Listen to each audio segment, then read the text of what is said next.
Good morning, everyone. How cheery we are today. This is great. A little chit chat. I loved it. Let's stand and let's do our welcome song. Now we're a little small today, so you guys gotta, shout it out twice as loud to make me happy. Hit it, Kevin.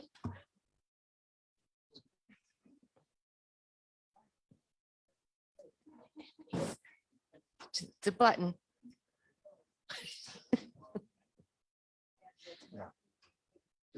Huh? Yeah, I got no jokes. I'm on the spot now.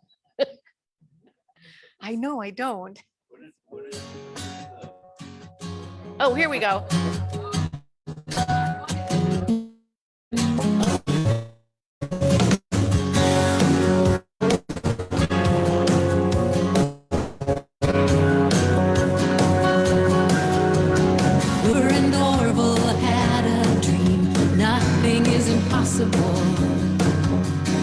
Imagine if a man took wing, nothing is impossible.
Embrace the future in love, peace, harmony, and prosperity.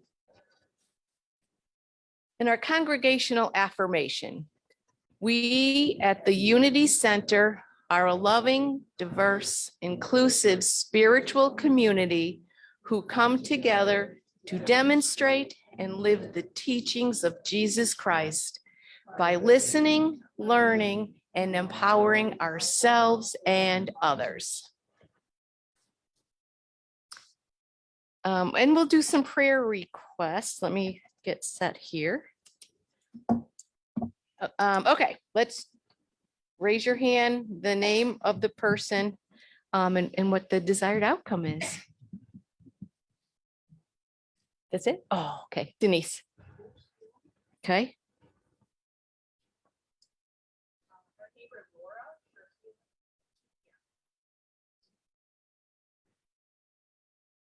Okay.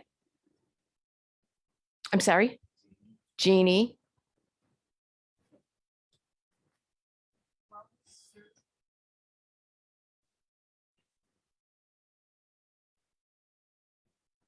Anybody else? Oh, Sue.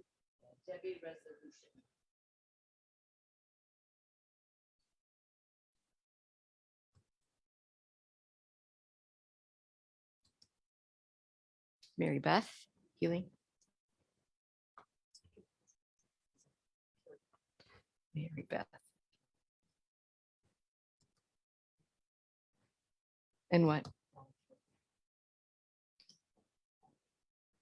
Oh, okay.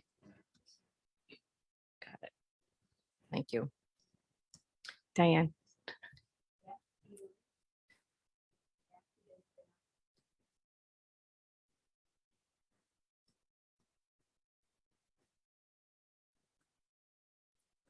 Any others?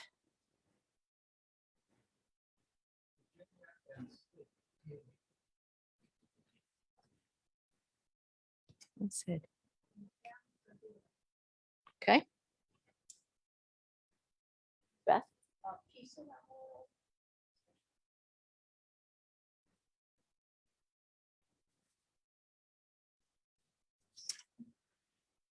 Okay, let's go ahead and let's just quiet ourselves and maybe hold our hearts and just pray. And we pray for healing for Bruce, Jeannie, Rose's surgery, that it comes out okay. Beth, Virginia, Sid, Ken, and Laura at 2 p.m. We know we affirm wellness and full healing for each and every one of those.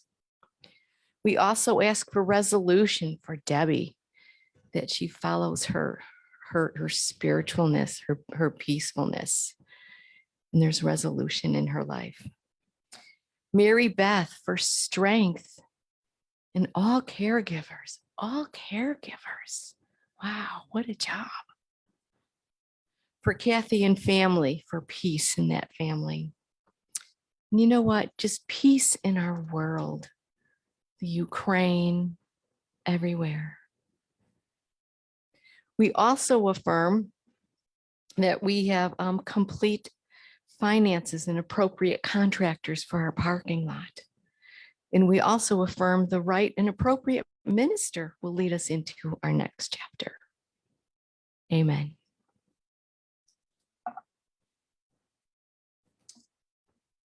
Okay. Would you hold too much up here? Our Advent theme today is love. And we're in week 3 of Advent, and it's love this week. And the affirmation for that is, I love graciously and reflect it to the whole world. From his birth, Jesus taught us that we should love everyone, black, brown, white, rich, poor, cool, nerdy, gay, straight, questioning, Democrat or Republican.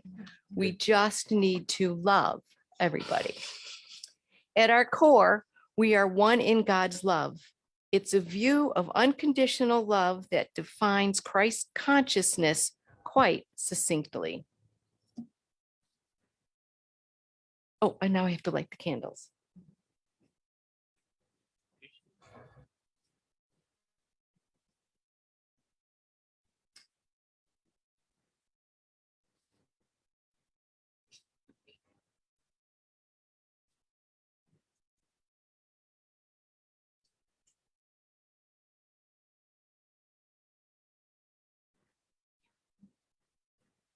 Okay, and our daily word is going to be read by Diane.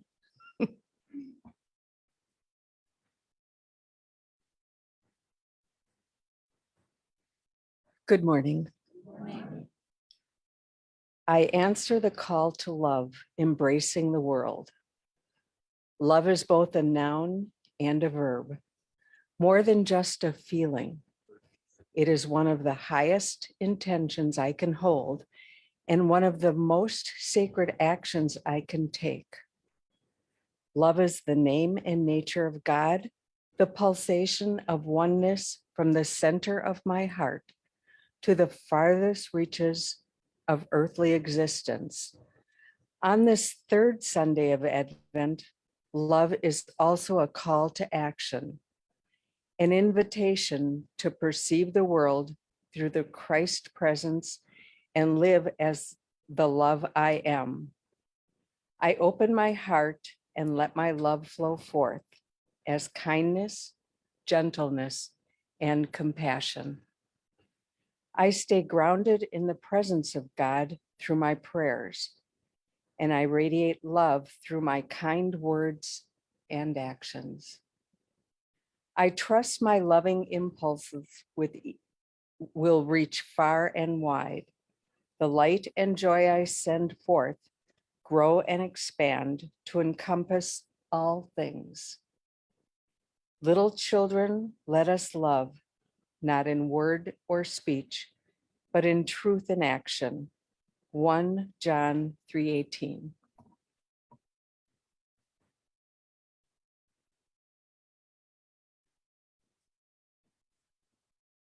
And let's welcome Julie and Doug. And Linda. Yes. There we go.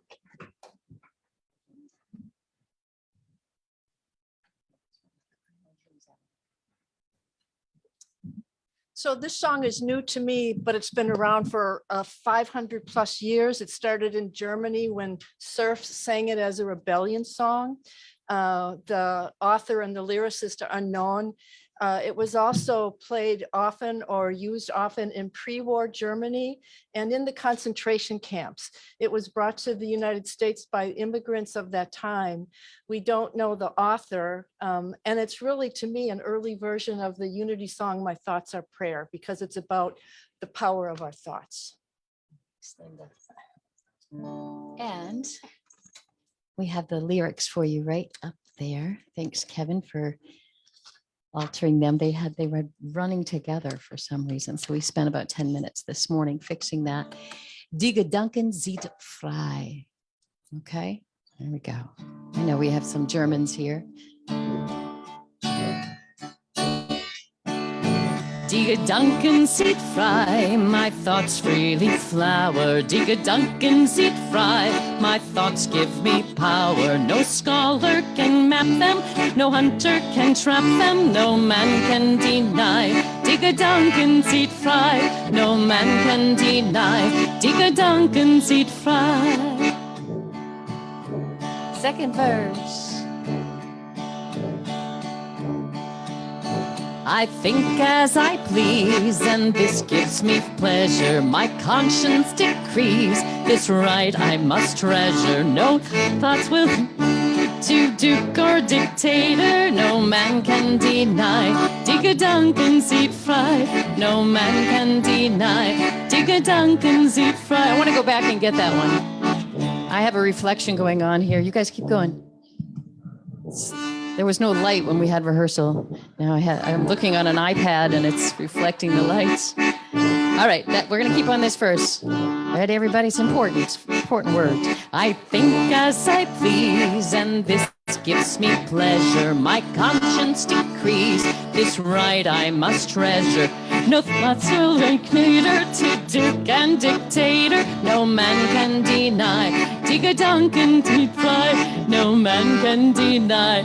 Die Gedanken sind frei. Third verse. Here we go, everybody. You're doing well. You've heard it enough now. You can play. Here we go. Third verse.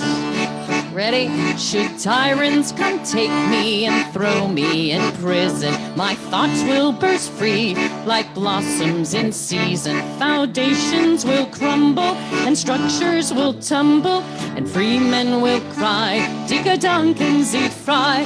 And free men will cry, Die Gedanken sind frei. And free men will cry, Die Gedanken sind frei.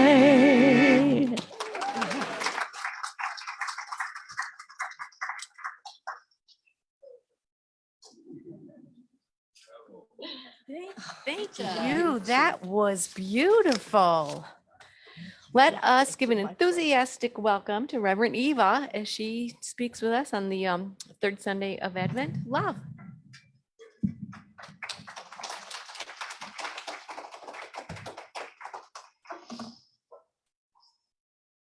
Morning. Unity friends, members, guests, virtual onlookers. What a wonderful time of year to be together as a group of like-minded thinkers, truth seekers, and kindred companions. Thank you for the beautiful music. A little brushing up on my German there. My ancestors would probably be frowning upon the way I pronounce some of that. But really great. Thank you all three. What a wonderful way to open the energy and to raise our collective vibration and upliftment. Good to see everyone here. Thank you for coming to hear this morning's Advent theme, the message of love. And specifically, the title I've created is The Spectrum of Love from the Longview, which follows, as Kathy said, the Unity Advent season theme, which for today and the upcoming week, as we heard in the daily word reading, is love. Love, love, love. It really doesn't get old. Yeah, all you need is love. In fact, I was going to say the only thing you really need is today's daily word message. Kind of summed up the whole thing. So if you want to exit early, just go with that. There you go. That would be dose enough. But I really suspect that everyone here not only honors and nourishes the condition of love seasonally during Advent, but instead puts the concept and the principles of love into motion daily in some form or another. Now, let me remind you that even as my title gives a nod to the depth and the breadth of love, it covers a lot of ground. Love in so many forms, if you really think of it. Certainly, there are endless ways to express, feel, experience, and cultivate love, which is why I want to share the concept of viewing love from the wide spectrum of possibilities as it occurs and appears in our life. For example, some of the common ways that we talk about love is through the filters of romantic love. Everybody wants that. Give me a piece of that action. That feels good. It's a wonderful emotion and upliftment through the filters of romantic love, through our partnerships and marriage, or we might talk about a parent's love for their children or their child. The innocence of love in children gives us a lot of meaning and messages. Many people go to great lengths in relating the depth of their love, often for their pets as being a precious part of their lives and meaningful companions. All of these, of course, are excellent ways to cultivate and express love to and how we receive it, which is through the law of return. As we give, we certainly receive. So it's also known as the reciprocation factor. If you've had relationships that feel out of balance, either in the giving or the receiving, oftentimes people aren't leveling out the reciprocation factor, that it can't be one-sided or out of balance in that way. For many of us, when we hear the word love, it tends to invoke a cozy and warm, fuzzy-like feeling when we listen to stories, encounters, and actions of love around us. Everyone knows the saying, "It warmed my heart." Something we might say when we see love in action, or love that has been given freely through some kind of act of self-sacrificing gesture. In other words, I give something of myself, not to the part of being depleted or going into lack, but just more out of the spirit of generosity and freely given. And if you're like me or know others that have come to age during the 60s and 70s, you might know the theme of love during that era held a lot of different things in the grand scheme of things. Then similar to really current times, when we contrast the themes of love versus war, or love versus hatred, really seeing that contrast of how that feels energetically. My point is that love is a word that spans the spectrum of meaning, and as I said, it covers a lot of ground. Today, I want to narrow the focus and speak of love from the long view. in keeping with the awareness that Advent potentially deepens our devotion and our understanding as we journey through the designated weeks before Christmas. We can use the weekly themes as we begin to calm ourselves, take a little bit from the hustle and bustle and the frenzy of our typical daily lives, and just begin to blend into a quieter space as we come into the anticipation of awaiting Christmas Day. When we awaken to that day, we, along with Christians around the world, begin to signify the birth of the baby Jesus, the symbolic birth of enlightenment in both our human and our divine self expressions, as we deepen our alignment and commitments to love through Christ consciousness and the journey that we each take along that path. Our journey together to that decision is based upon the concept of love from the long view.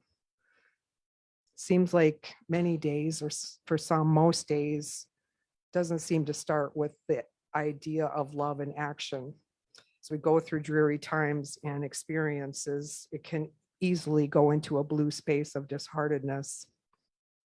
In our collective and individual processes, though, we acknowledge the type of love that accesses our inner divine qualities in that remembrance.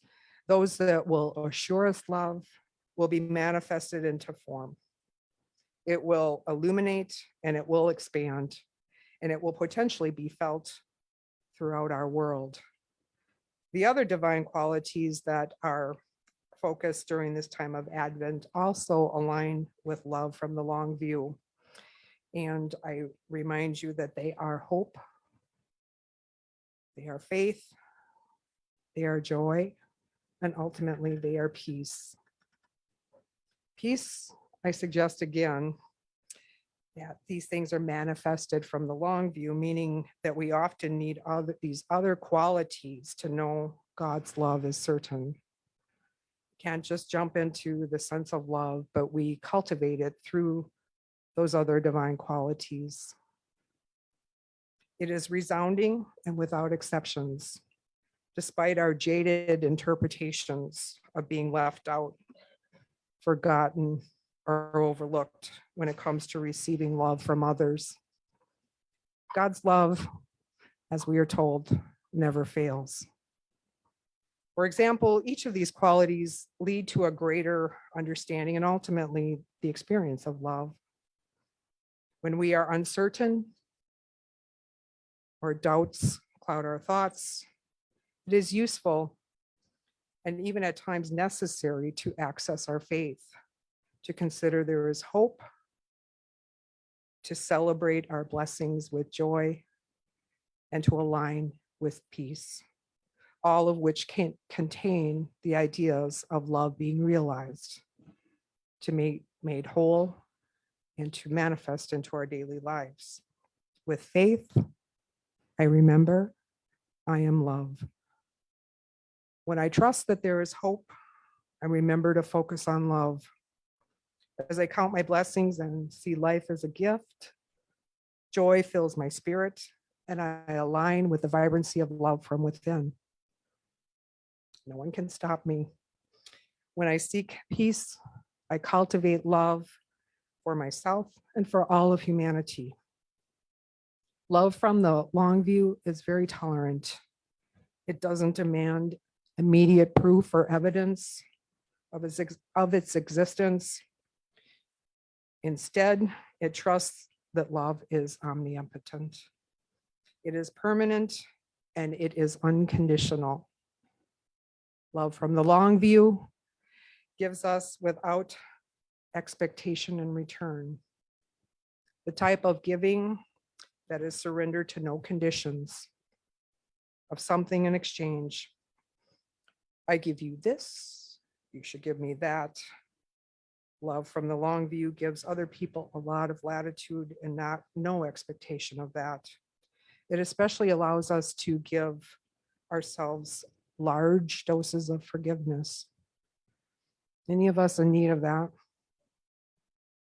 Oh, we're so often so hard on ourselves. Usually more so than many others are towards us. Love from the Longview doesn't begin with or hold on to judgments. Instead, love knows that none of us humans are really qualified to judge one another. Although we do try to work on that. So many times, the long view of love reveals to us information that helps us see the suffering or pain that others conceal from us or spare us instead. Not from a place of martyrdom. Rather, it is short-sighted as we think we are protecting others or masking our hardships or pain. Sometimes we hold our love within and don't allow others to minister to us by knowing more fully who we are. It stems from our limiting beliefs that we are unworthy or that we feel less than in the eyes of others. We judge ourselves in our failed efforts or in our limitations or lack of abilities. Love from the long view knows none of this. Love from the higher perspective, from a Christ consciousness interpretation, knows that each of us have come here in this lifetime and others to learn lessons and to build upon our depth of love, compassion, and our abilities to teach those lessons to others by way of demonstration, by way of showing others who we truly are, and more fully master them for ourselves and for those that we love and deeply care for. For many people, love from the long view, or you might say from the higher perspective, requires us to strive to be the best version of ourselves that we can be. It is ever so easy to get knocked down, discouraged, or completely defeated when it comes to that type of cultivation and that type of response. It does require energy on our part to hold that vibration and to bring in those other aspects of hope, faith, peace, and joy. And often we see love in others that appears different from us. Why do they or he or she have it and I not? What have I done? Why do I not feel and experience love within myself? I always go back, and you've heard me say it so many times, it's an inside job. Others can support it, but they cannot create it for you. Many times we overlook seeing love that we are at least striving to be. We don't give ourselves credit for or recognition for the many things that we actually do that are cultivating love within us. Maybe much easier to see it in other people as loving, patient, generous, forgiving, and such, and more so than we give ourselves much credit for. And we'd likely benefit if we would consider where in our life experiences and relationships do we extend gift to others? Surely there must be some place. And for many, more so than others. And for many, it comes more easily or naturally than others. But I don't think that anyone really is without giving something of themselves to express and radiate love to others. And if you take time to contemplate this, you might surprise yourself with the insights that you discover for yourself. Many of you, I think, are in the process of leveling up or attempting to be better through the aspects of yourself that you demonstrate this type of love. How do you cultivate love and the qualities of love? It might be a worthy discovery to do for yourself, to just contemplate that. Where do I feel and experience love in my life? There really are countless ways to put love into motion and to make a favorable impact on someone or something that holds meaning for you.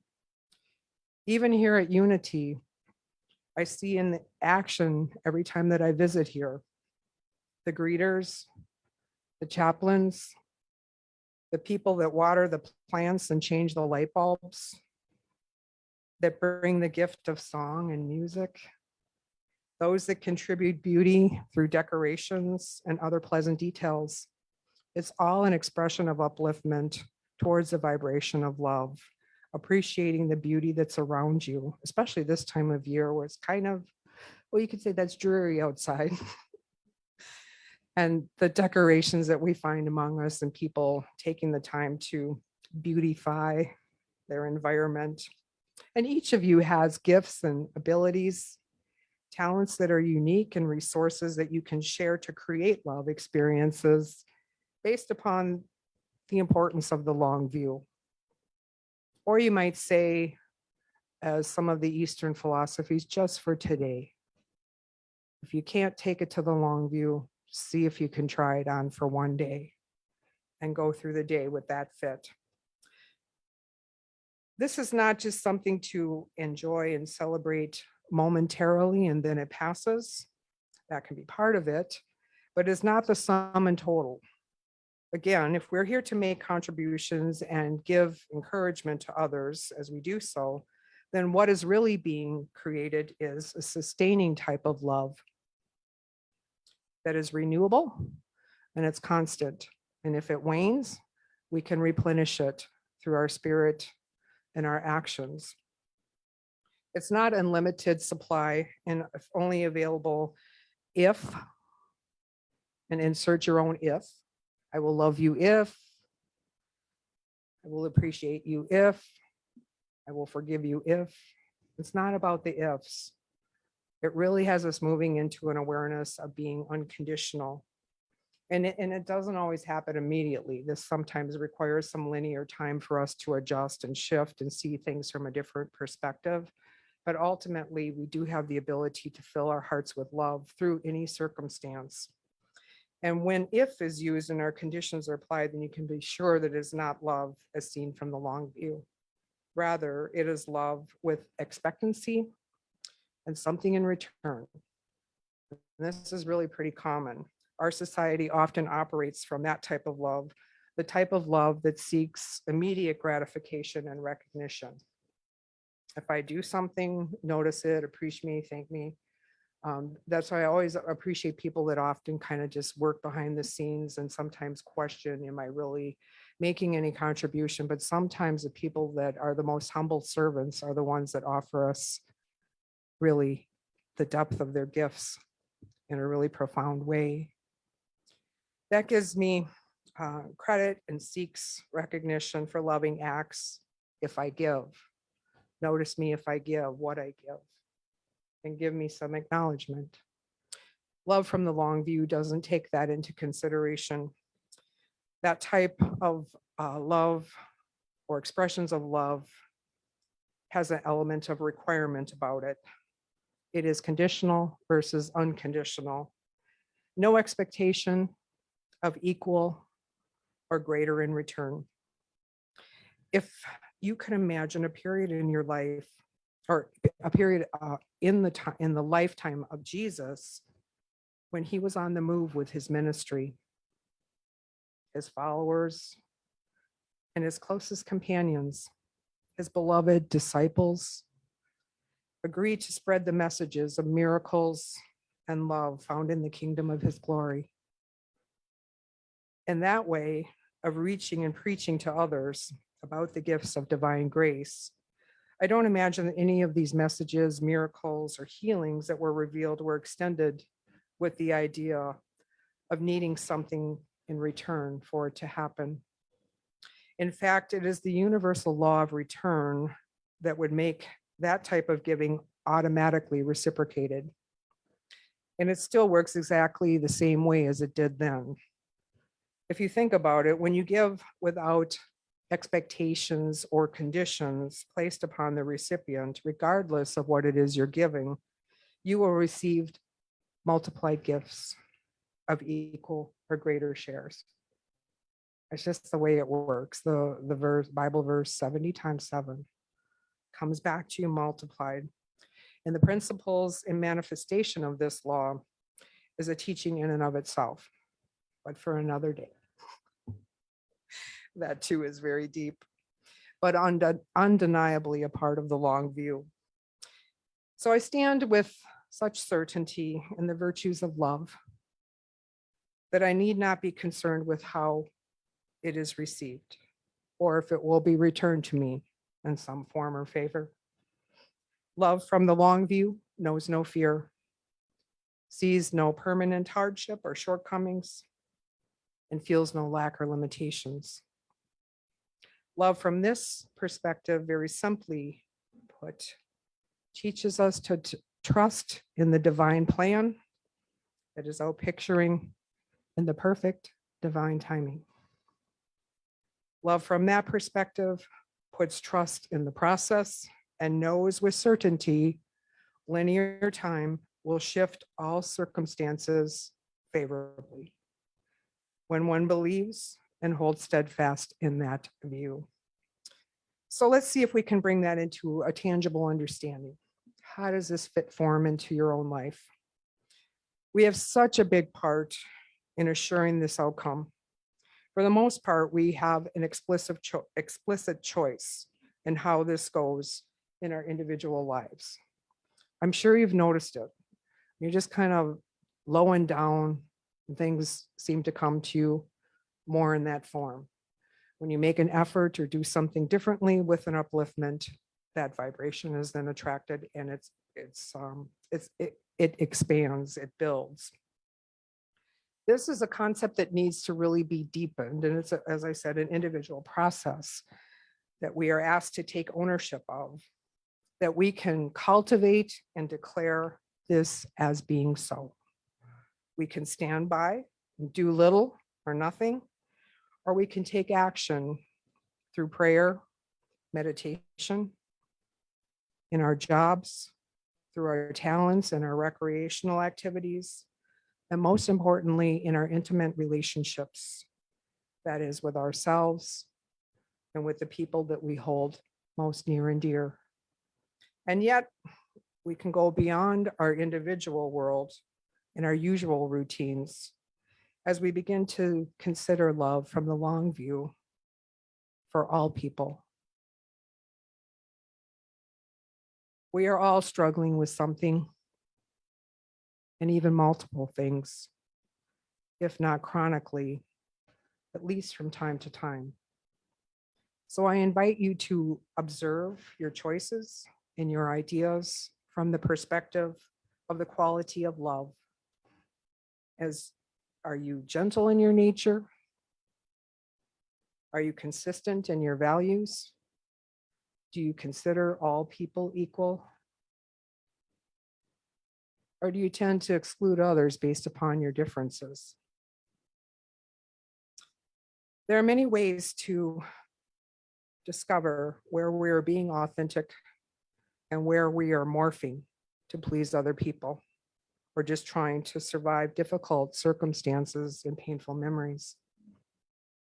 Please consider doing a self-discovery of how you might choose love from the long view, from certainty and surety versus choices to please others, or through the outdated notions of shoulds and have tos by the expectations of what other people place upon you. Begin to feel the energy and the quality of love. Take time to notice love in its many forms and expressions. Take time to appreciate love and the times that have been gifted to you directly with your participation. And finally, as we continue to journey towards the symbolic and magical time of birth and our own opportunities for rebirth within our own way of being, accept love as your birthright. And as part of your expertise, you know how to do it. Some of us are just plain old stingy. We'll give other things, but not so much love. So something you can do to extend to others in generous amounts and receive from others in turn as you do so. Amen.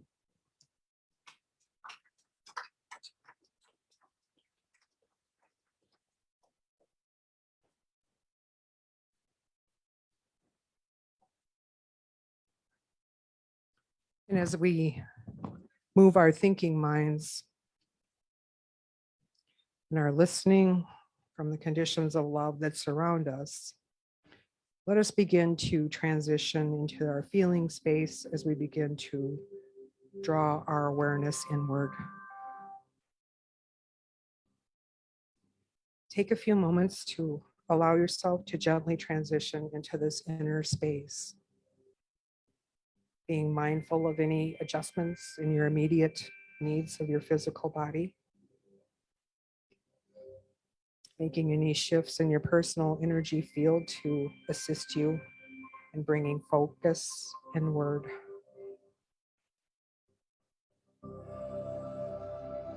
Using your breath as a tool and as an aid in deepening your relaxation. Nothing to correct or conform to. Just allow your higher self to begin to quiet and still the physical form and any mind chatter that might be competing with you in this now moment.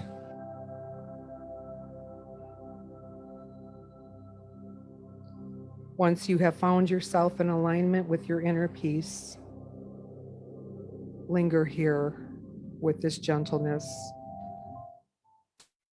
and the feel of the energy of love beginning to surround and unfold around you, and especially within you.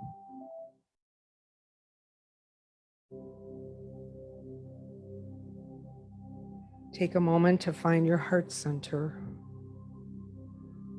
typically in your mid-chest region, just below your sternum, or perhaps even deeper within towards your posterior rib cage.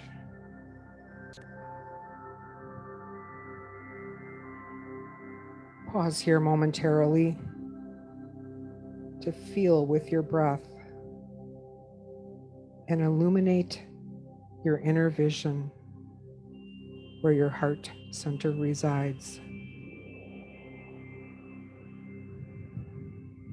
Imagine colors or a softening here. Perhaps you'll feel a subtle pulsation or warmth as you do so.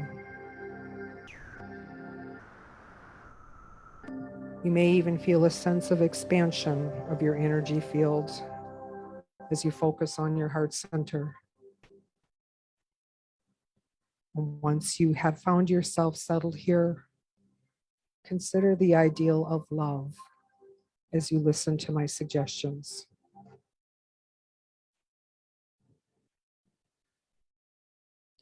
I invite you to bring to mind someone that was significant or memorable to you as a child.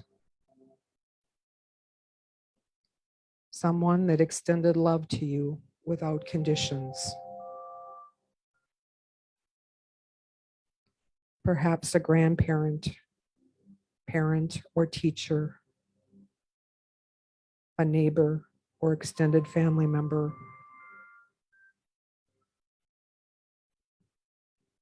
A childhood friend, or even a special pet that you had a special connection with.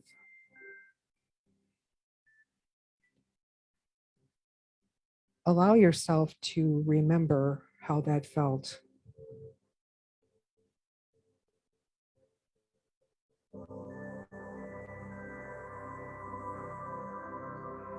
And from those experiences of love gifted to you,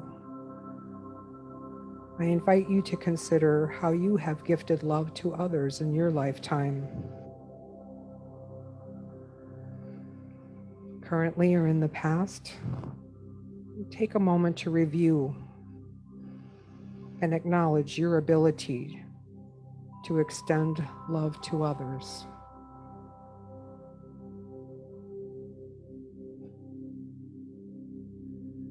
Remember this and picture yourself in action as you do so.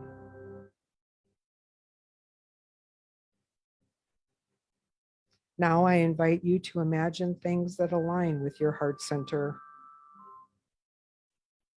Those that activate a feeling of love within you.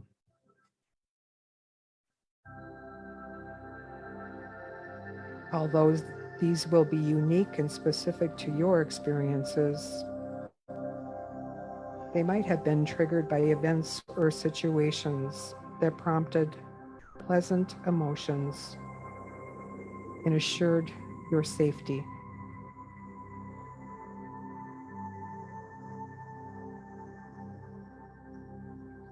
Perhaps it's walking in nature, in a beautiful woods or garden filled with colorful and fragrant flowers.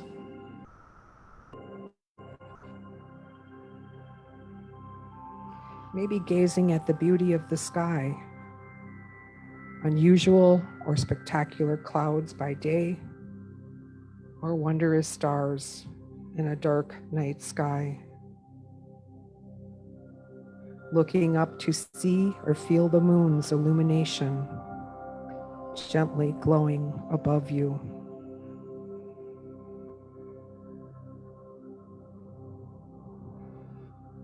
Imagine perhaps gazing into the face of a newborn baby, taking in the miracle of new life and unlimited possibilities that await the future.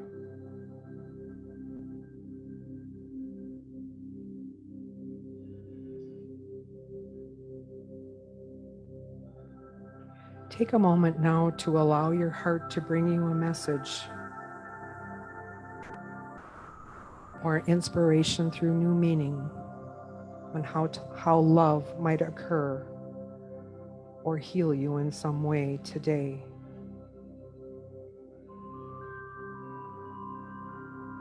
Where might you remind others that they are loved, or courageously declare your love for a person, for a cause, or circumstance that you feel passionate about?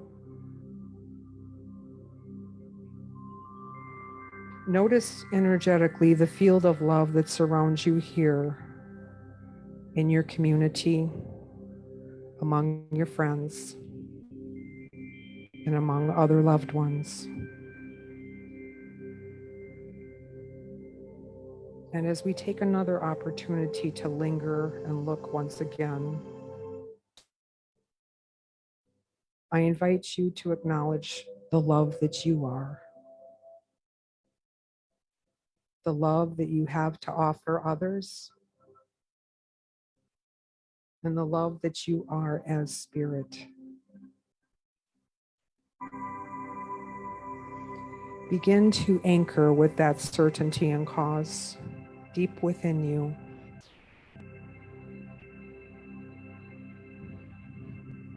And as you soon begin to return to the 3D space of this room, take a moment to radiate love from your heart center to others here today with you, to your loved ones, to your friends, acquaintances, neighbors, those that are homebound, isolated, or downhearted, your coworkers. And as Jesus showed us was possible to those we mistakenly take as our enemies.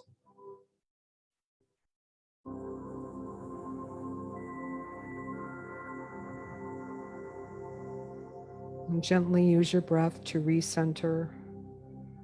And when you're ready to return to the beauty and comfort of this sacred space, open your eyes.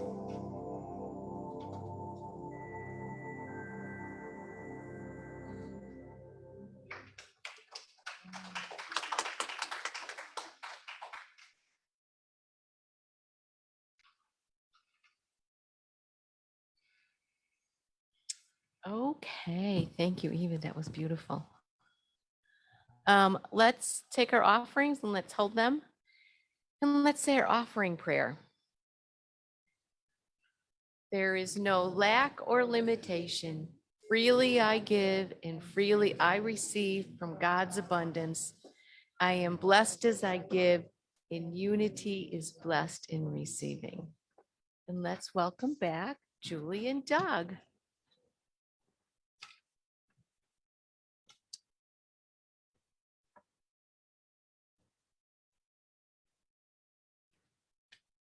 This song was written by Julie Gold. Maybe you've never heard of her, but you've heard this song. And I guess it could be called From the Longview.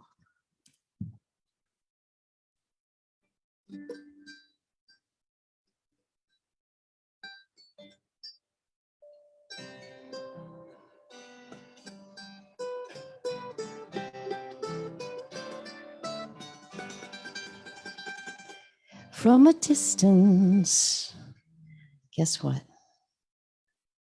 The glare is not there, but I think I have page 1 and 2 switched. There we go.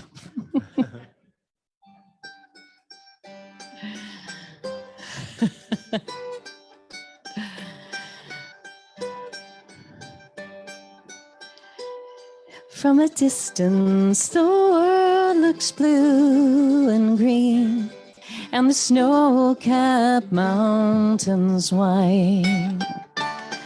From a distance, the ocean meets the stream, and the eagle takes to fly. From a distance, there is harmony, and it echoes through the land. It's the voice of hope, it's the voice of peace, it's the voice of everyone. From a distance, we all have enough, and no one is in need. There are no guns, no bombs, no disease, no hungry mouths to feed. From a distance, we are instruments marching in a common band, playing songs of hope, playing songs of peace. They're the songs of everyone. God is watching us. God is watching us. God is watching us from a distance. God is watching us. God is watching us. God is watching us from a distance.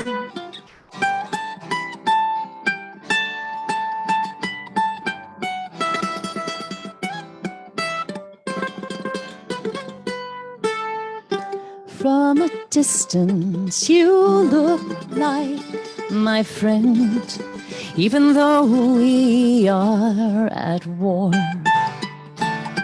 From a distance, I can't comprehend what all this fighting is for.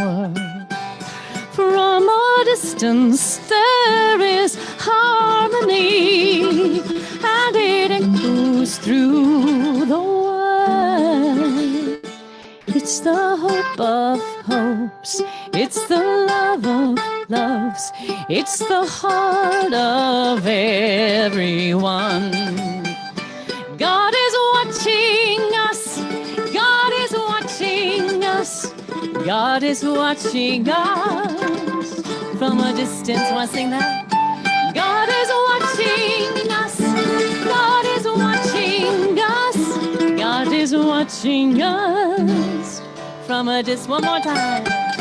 God is watching us, God is watching us, God is watching us from a, okay, one more time because you came up. God is watching us, God is watching us, God is watching us. Good job, kid. from a distance.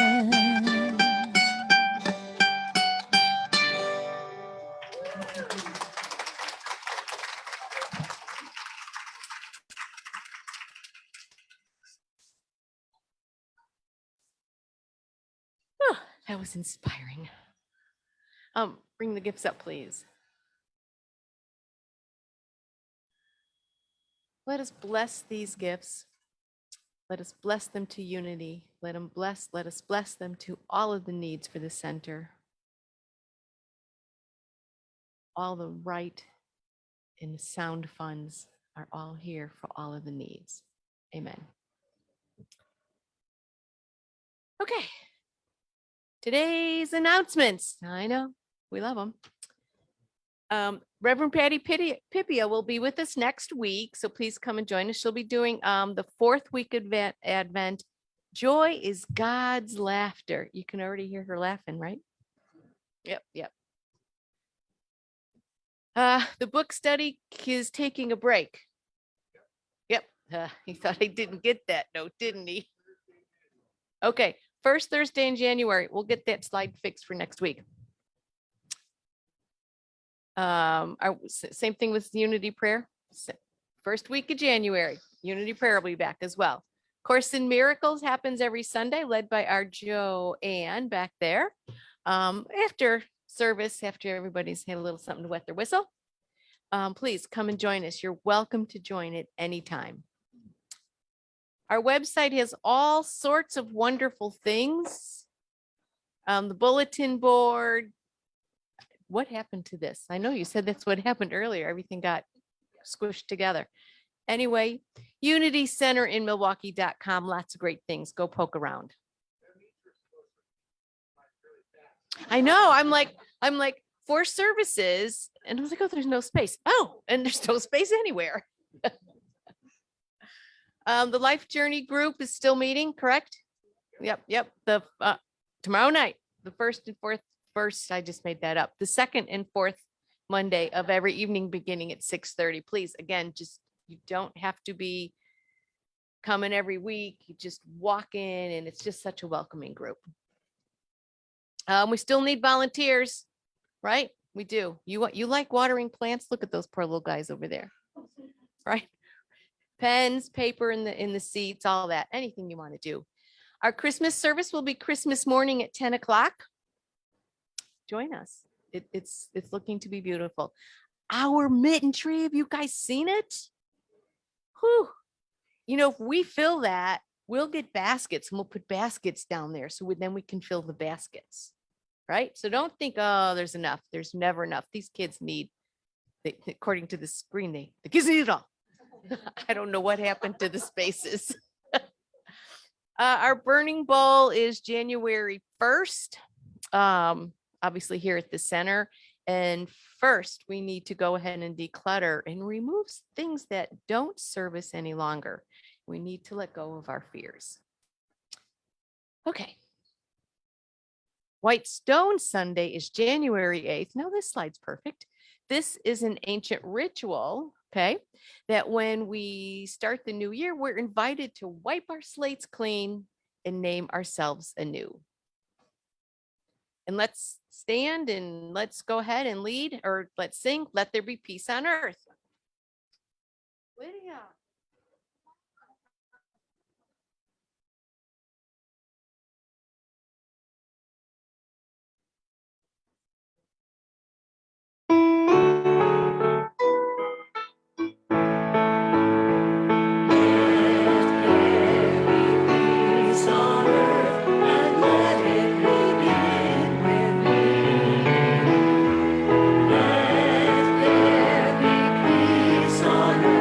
Lord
a prayer for protection. The light of God surrounds us.